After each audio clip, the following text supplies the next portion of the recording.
안녕하세요. 6살 난 딸아이를 혼자 키우고 있는 30대 여성입니다. 한때는 저도 남부럽지 않게 사랑하는 남편과 가정을 꾸려 평범한 하루하루를 만들어가던 여자였는데 어쩌다 보니 이렇게 제 이야기를 하게 되는 날이 다 오네요. 제가 이렇게 제 이야기를 하는 이유는 사람들에게 제 전남편 욕을 해달라는 뜻도 있지만 동시에 저 같은 사람도 결국 이렇게 힘을 내서 살아가고 있다는 말씀을 드리고 싶어서예요. 그리고 이렇게 비록 익명이긴 해도 제 이야기를 한껏 토해내고 나면 그간 마음에 쌓여있던 응어리가 좀 풀어질 것 같기도 하고요. 아무튼 최대한 간결하게 적어볼 테니 이야기가 매끄럽지 않더라도 들어주시면 감사하겠습니다. 남편과 처음 만난 건 친구의 결혼식장에서였어요. 어디서부터 말해야 하나 싶은데 저는 한때 가수가 꿈이었을 만큼 노래에 열정이 있던 사람이에요. 하지만 일이 잘 풀리지 않아서 가수라는 꿈은 이루지 못했고 한동안 저와 같은 꿈을 가진 친구들에게 보컬 수업을 했었네요. 지금은 전혀 다른 분야에서 커리어를 쌓아가고 있지만요. 아무튼 이런 제 상황을 알던 친구가 자기 결혼식 때 축가를 불러주면 안 되겠냐고 아주 간곡히 부탁을 하대요. 그런데 솔직히 저랑 그렇게 가까운 친구는 아니었거든요. 그래서 어떻게든 좋게 거절을 하려고 했는데 잘 안 됐어요, 그게. 친구 결혼식에서 축가를 부르고 따로 뭐 얼마라도 받고 그런 건 없었어요. 친구가 먼저 묻지도 않았고 저도 기왕 해주기로 한 거 기분 좋게 불러주고 말지 싶었죠. 그런데 신혼여행에서 돌아온 친구가 저에게 줄 선물이 있다며 만나자고 하대요. 그리고 그렇게 나간 자리에 선물 대신 남편이 나와 있었죠. 솔직히 처음엔 좀 황당했어요. 친구 딴에는 나름 기발하다 생각했을지도 모르겠지만 당시 저는 남자를 소개받고 싶은 마음도 없었고 결혼에는 더욱이 뜻이 없었으니까요. 하지만 친구가 아기가 있어 만든 상황이 아닌 건 확실했으니 별달리 기분 나쁜 티는 내지 않았습니다. 그리고 말이 나와서 말이지만 그때 당시에는 남편이란 사람 자체가 싫지는 않았거든요. 어떻게든 분위기를 띄워보려고 노력하는 모습도 좋았고 제 이야기에 귀 기울이는 태도도 인상적이었달까요? 그리고 무엇보다 남편이 저를 무척이나 마음에 들어한다는 게 제 눈에 보이더라고요. 그게 좋았어요. 이후로 남편은 하루가 멀다 하고 문자에 전화를 해대며 적극적으로 다가왔고 그렇게 결국 저희는 얼마 지나지 않아 연인 사이가 되었습니다. 사귀는 동안 어느 다른 연인들처럼 약간의 투닥거림도 있었지만 비교적 원만한 관계를 유지해 나갔고요. 그러다 제 나이 30, 남편 나이 32의 부부의 영까지 맺게 되었죠. 결혼할 때 시댁에서 집을 해주셨고 저희 친정에서 혼수를 채워주셨습니다. 시댁에서 해주신 집이 브랜드 아파트는 아니었어도 비교적 신축이었던 데다가 방도 3개나 되는 30평대 아파트여서 무척 감사하게 생각했어요. 그래서 저희 친정에서도 그에 걸맞게 예단 보내고 남편 양복 맞춰주시고 명품 시계도 해주셨죠. 남편하고 반반 결혼했냐 하면 그건 아니지만 그래도 저희도 할 수 있는 만큼 최선을 다해서 성의를 보였다고 말하는 거예요. 그리고 결혼한 지 1년 만에 저는 임신을 했습니다. 시댁에서는 내심 아들이었으면 하시는 눈치였는데 전 솔직히 딸이든 아들이든 상관없다고 생각했어요. 누가 됐건 간에 건강하게만 태어나다오 그러면 세상 그 누구보다 큰 사랑으로 키우겠다는 마음뿐이었달까요. 그리고 저는 10달 꼬박 채워 그렇게 간절히 바라던 대로 건강한 남자아이를 출산했습니다. 시댁이고 친정이고 할 것 없이 양가 모두 축제 분위기였어요. 남편도 제 손을 붙잡고 눈물을 흘리며 고맙다 고생했다 수고했다. 그리고 아버님께선 축하금이라며 3천만 원을 주시기까지 하셨는데 이 이야기를 전해들은 친구들이 저더러 복받은 기집애라고 농담 반 질투 반으로 한마디씩 하기도 했었죠. 이젠 다 지나간 과거의 이야기지만 저에게도 이런 날들이 있었고 그래서 이때만 하더라도 저는 제가 세상에서 제일 행복한 여자 중 한 사람이라고 믿어 의심치 않았네요. 하지만 그 행복은 오래가지 못했습니다. 아이 돌잔치까지 일주일 정도를 남겨두고 있던 어느 날 평소처럼 남편의 퇴근을 기다리고 있었는데 전화 한 통이 걸려왔어요. 그리고 저는 별 생각 없이 그 전화를 받았죠. 그런데 건너편에서 흘러나오는 건 웬 어린 아가씨의 목소리였습니다. 아주 당당하게 저희 남편 이름을 말하며 자기가 저희 남편과 사랑하고 있다는 이야기를 하대요. 단 한순간도 상상해 본 적 없던 상황이라 순간 멍해지는 게 이게 지금 무슨 소리지 꿈인가 싶기도 하고 그래서 그냥 전화를 끊어버렸어요. 말문이 막힌다는 게 이런 건가 싶대요. 하지만 또다시 그 번호로 전화가 걸려왔고 저는 도저히 손발이 부들거려서 전화를 받을 수가 없었죠. 그런데 그 여자도 약이 올랐던 건지 아니면 절 쓰러뜨리겠다고 작정이라도 했던 건지 연달아 문자가 왔어요. 그리고 저는 고민 끝에 그 여자가 보낸 듯한 문자를 확인했는데 거기엔 남편의 벌거벗은 사진과 함께 어떻게 만나서 그간 어떻게 관계를 맺어왔는지 일련의 스토리가 쭉 적혀 있었습니다. 저더러 남편을 놔달라는 말 같지도 않은 말도 함께요. 사실 제가 출산하고 얼마 지나지 않아 남편이 개업을 했어요. 원래 다니던 회사를 나와서 자기 이름 석자 걸고 사업을 해보고 싶다면서 말이죠. 그리고 전 그런 남편을 진심으로 응원했습니다. 저와 이제 태어난 아이를 위해 노력해주는구나, 애써주는구나 싶어 고마운 마음까지 있었죠. 그런데 개업을 하고 얼마 지나지 않아 남편의 퇴근 시간이 늦어지기 시작했고 주말에도 출근이다 출장이다 집을 비우는 날이 많아져 갔어요. 그럴 때마다 전 그저 고생하는 남편이 안쓰러웠지 바람을 피우고 있을 거라곤 상상도 못했는데 실제로 남편은 저희와 함께하는 시간만 줄어들었을 뿐 여전히 저에게는 다정한 남편이었고 아이에겐 자상한 아빠였거든요. 아무튼 그렇게 장문의 문자를 확인하고 나서 저는 처음엔 당장이라도 남편에게 따져 물으려고 했어요. 하지만 이내 괜히 남편에게 변명거리를 쥐어짜낼 시간만 주는 건 아닌가 싶어서 일단은 남편의 퇴근만을 기다렸네요. 남편이 퇴근하기를 기다리는 시간이 정말 천년 같더라고요. 그리고 어느덧 2시간쯤 지났을까 남편이 평소처럼 웃으며 현관을 들어왔는데 전 아무 인사도 하지 않고 핸드폰만 남편 얼굴에 들이밀었습니다. 그리고 이 여자 누구냐고 물으니 금세 사색이 되어서는 일 때문에 알게 된 여자라면서 그 이상 그 이하도 아니랍니다. 이 여자가 무슨 이야기를 하는 건지 자기는 모르겠다며 일 때문에 너무 힘들 때 몇 번 따로 만나서 술 한잔 한 게다라고. 저더러 이 여자 말이 아니라 자기 말을 믿어줘야 한다면서 펄쩍 뛰대요. 그리고 저도 그런 남편을 정말 믿어주고 싶었어요. 사실 저도 어디서 남편이 바람을 폈는데 어떡하죠와 같은 글을 읽으면 이걸 왜 고민하나 당장에 이혼이지라고 생각하던 사람이었는데 막상 이게 제 일이 되니까 이성적인 판단이 불가능해지대요. 그리고 제 앞에서 정말 오해라며 싹싹 빌고 있는 남편도 왠지 진실만을 말하고 있는 것처럼 느껴졌고요. 그 여자가 혼자 소설을 쓰고 있는 건 아닐까. 그 여자가 꼬셔낸 게 분명해. 어떻게든 남편이 저지른 불륜을 제 스스로 부정하고 있었어요.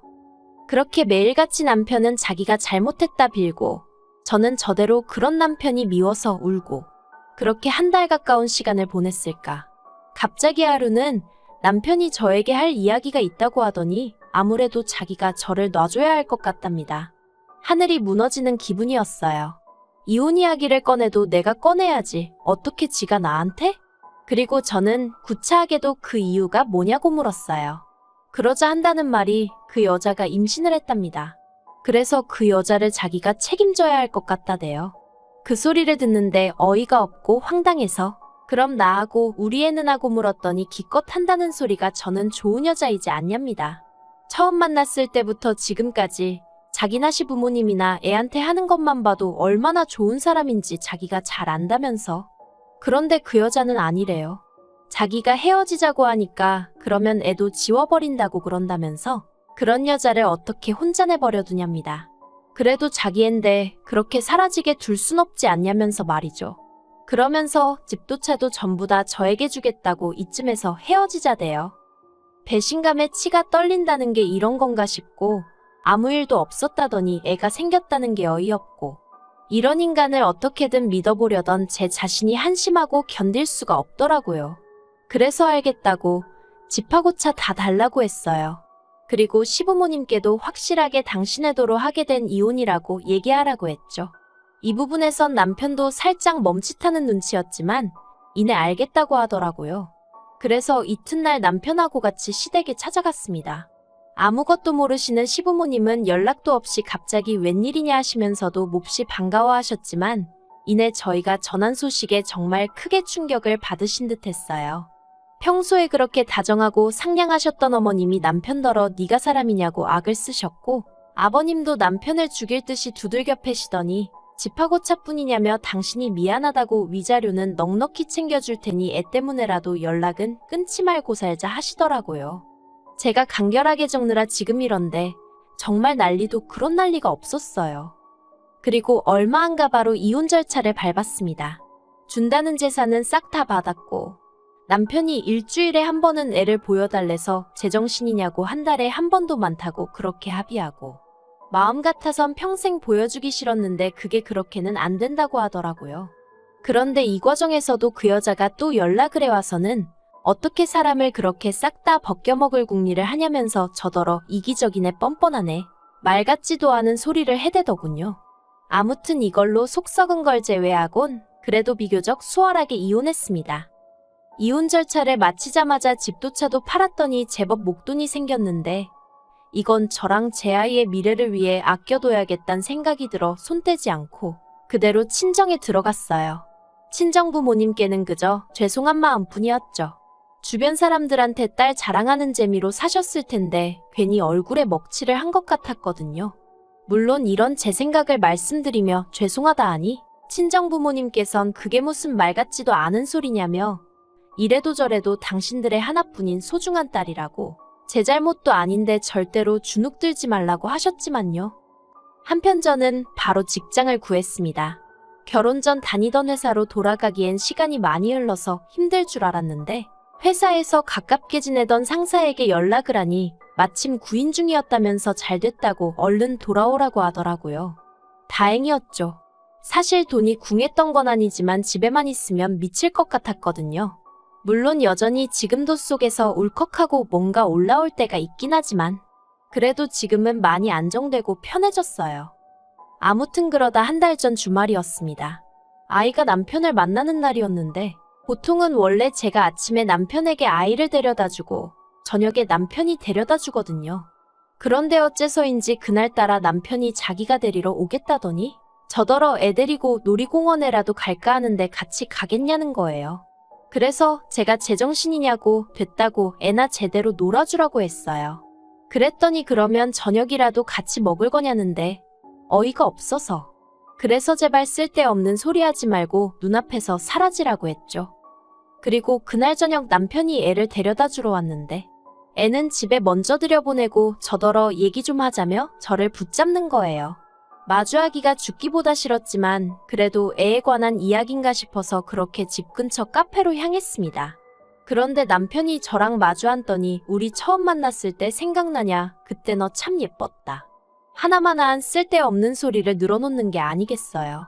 그래서 제가 이딴 소리나 할 거면 가겠다니까 잠깐만 있어보라더니 자기가 아무래도 큰 실수를 한 것 같다는 거예요. 도대체 무슨 소린가 싶어서 남편을 가만히 쳐다보니까 그 여자 애가 자기 애가 아니랍니다. 저는 처음에 뜬금없이 무슨 소리를 하는 건가 싶었죠. 그런데 남편이 깊이 숨을 한 번 들이쉬더니 얼마 전에 우연한 기회로 애 혈액형 검사를 하게 되었는데 아무리 생각해도 말이 안 되는 결과가 나와서 그 여자 몰래 유전자 검사를 했는데 자기 애가 아니라고 나왔대요. 그리고는 그 여자한테는 이미 이혼하자고 얘기해뒀다면서 자기한테 진짜 염치 없다는 거 아는데 한 번만 기회를 주면 안 되겠냐입니다. 그런데 그 이야기를 듣는데 자꾸 피식피식 웃음이 나는 거예요. 이 인간 천벌받는구나, 천벌이라는 게 있긴 있구나 싶은 게 결국 제가 소리내서 깔깔웃다가 기회 같은 소리 한다고 됐다고 했어요. 그리고 먼저 일어나서 뒤돌아 집으로 오는데 그렇게 가벼운 발걸음은 참으로 오랜만이었네요. 그리고 얼마 뒤 설마 했는데 그 여자한테도 연락이 왔습니다. 저더러 자기 남편한테 무슨 짓을 했길래 이혼 이야기가 나오는 거냐면서 유전자 검사도 제가 해보라고 부추긴 거냐며 저한테 화를 내더라고요. 황당해서 내가 그런 짓을 왜 하겠냐고 이런 전화하지 말라고 했네요. 불쾌하다고요. 그랬더니 기껏 한다는 소리가 제가 뒤에서 조종한 게 아니라면 제가 정말 떳떳하다면 저희 남편한테 자기랑 이혼할 때 하더라도 저한테 한 것처럼 집이랑 그런 건 좀 넘겨주게 도와주면 안 되냐입니다. 같은 여자로서 자기가 불쌍하지도 않냐면서요. 어이가 없었죠. 왜 지랑 나랑 같은 여자라고 싸잡아서 묶는 건지. 그래서 너는 남이 남자나 뺏은 상관여고 나는 피해자라고. 그러니까 헛소리 한 번만 더 하면 그때 못한 상간녀 소송 지금이라도 해버릴 테니까 그 입 다물라고 했네요. 정말이지. 전화를 끊고 나서도 황당하고 분해서 몇 날 며칠 밤잠을 다 설쳤다니까요. 이후로 남편에게선 꾸준히 연락이 왔지만 단 한 번도 답장하지 않았어요. 이번 주에 다시 애를 보내야 하는데 솔직히 정말 안 보내고 싶은 마음이 굴뚝 같습니다. 하지만 법적으로 그렇게 하면 안 된다니까 저도 골치가 너무 아프네요. 남편에게 정말 지금 그 여자랑 이혼할 건지, 그럼 앞으로 어떻게 할 건지 하나도 묻지 않을 거예요. 그랬다간 괜히 제가 지한테 무슨 미련이라도 있는 줄 오해할까봐 무섭거든요. 그리고 솔직히 전혀 궁금하지 않기도 하고요. 그런 이야기 도란도란 나눌 정도로 얼마나 좋은 것도 아니고. 까놓고 말해서 이혼하고 완전히 남남이 되어버린 순간 아무리 애 아빠라지만 저와는 더는 상관없는 사람이니 잊고 지내려 노력했고 앞으로도 그럴 생각이에요. 아무튼 제가 나서서 어떻게 한 건 아니지만 그래도 세상이 그렇게 불공평하지만은 않다는 걸 배우네요. 앞으로도 남편이나 그 여자나 두 번 다시 행복한 순간은 맞이하지 못한 채 지옥 같은 마음으로 살았으면 좋겠단 바람뿐입니다.